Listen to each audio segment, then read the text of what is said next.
Two of the most dangerous squads in world football are heading into 2026, but only one of them actually looks ready to go all the way, and when you break down the numbers, the answer might genuinely surprise you. Welcome back. Today we are breaking down Brazil versus France, and which side has the stronger case heading into this tournament. Let's be honest.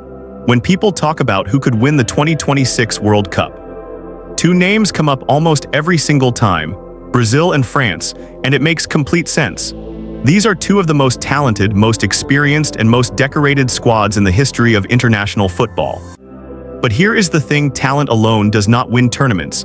Form wins tournaments, structure wins tournaments, and mental strength under pressure wins tournaments. So today we are not just going to talk about star names. We are going to look at what the data actually suggests, what the recent form actually shows, and which of these two squads seems to be in a better position heading into what could be the most competitive World Cup in history. Let's start with Brazil. The five-time champions have not lifted the World Cup trophy since 2002, and that wait has been one of the longest and most painful stories in international football. But heading into 2026, there are genuine reasons to believe that this Brazilian squad could be different. The attacking depth that Brazil currently possesses is arguably as good as anything they have had in years. Vinicius Jr. has developed into one of the most unpredictable and explosive wide forwards on the planet. His ability to drift past defenders in tight spaces and create moments out of nothing gives Brazil a dimension that is very difficult to prepare for. Alongside him, Rodrigo has shown the kind of big-game composure that you simply cannot teach. These two players operating in the same system could give any defensive unit in this tournament serious problems. But Brazil's case is not just built on attacking flair. What has been quietly impressive over the past 18 months is the defensive solidity that has started to take shape under their current setup. Brazil's defensive record in recent competitive matches suggests a team that is learning how to be hard to beat, not just exciting to watch.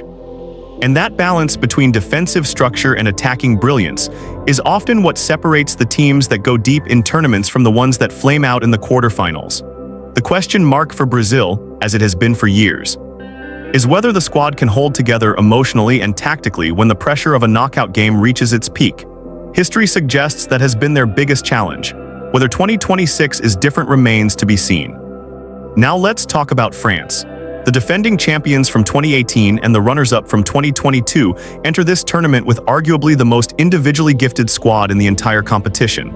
Kylian Mbappé, even at this stage of his career, remains one of the 2 or 3 most dangerous players on the planet when he is fully focused and in rhythm. His pace, his finishing, and his ability to decide games in single moments make him a matchday nightmare for any opposing coach trying to set up a defensive game plan. But France's strength does not begin and end with Mbappé. The depth across their squad, particularly in midfield, gives them a tactical flexibility that very few international teams can match.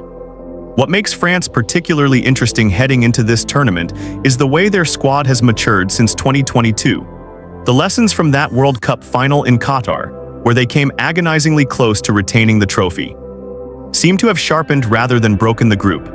There is a sense, and the recent form appears to support this, that France understands how to win ugly when the beautiful game is not available. That is a crucial quality in a knockout tournament. You are not always going to play your best football. Sometimes you need to grind. And France, based on what we have seen over the past year or so, looks like a squad that has learned how to do exactly that. So where does this leave us when we actually compare the two sides? In terms of raw attacking output, the gap between Brazil and France is genuinely razor thin. Both teams possess match winners in almost every position. Both teams have coaches who understand how to manage big personalities in high-pressure environments.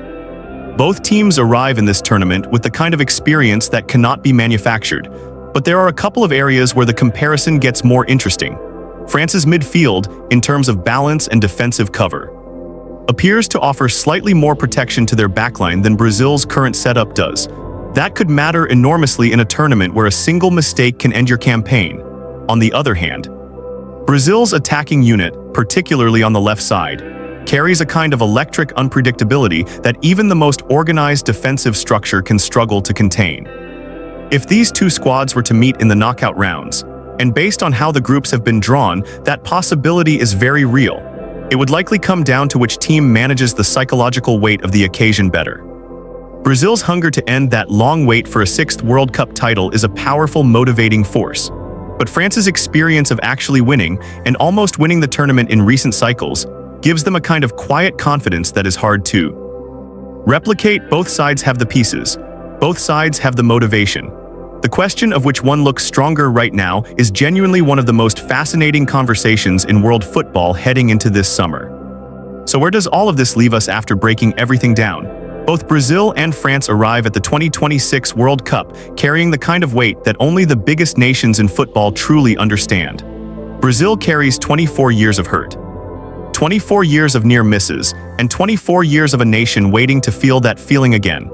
That kind of hunger does something to a squad. It either breaks them under pressure or it drives them to do something extraordinary. And based on what we have seen from this current generation of Brazilian players, there is a real argument that this group has the mentality to match the talent. France, on the other hand, carries the weight of expectation in a different way. They have been to the mountaintop before. They know what it takes. They know what it feels like to win, and they know what it feels like to come agonizingly close. That experience is not something you can buy or manufacture. It lives inside the squad and it shows up in the moments that matter most. Neither of these two teams is guaranteed anything.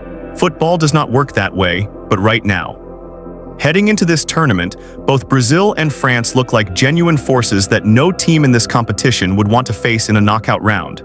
If you made it all the way to the end of this breakdown, then you already know that this channel is built differently. We are not here to give you hot takes or recycled opinions that you can find anywhere else on the internet. We are here to do the work, to go through the data, study the form, analyze the squads, and give you a perspective that is actually grounded in something real. Every single week between now and the end of the 2026 World Cup, we are going to be dropping new breakdowns, new comparisons, and new analysis that goes deeper than anything you are going to find on your timeline. We are going to cover every major squad, every major storyline, and every major question that this tournament is going to throw at us. If that is the kind of football content you have been looking for, then hit the subscribe button right now and turn on your notifications so you never miss a single video. This tournament is going to be unlike anything we have ever seen before, and we are going to be here for every moment of it. Welcome to the channel.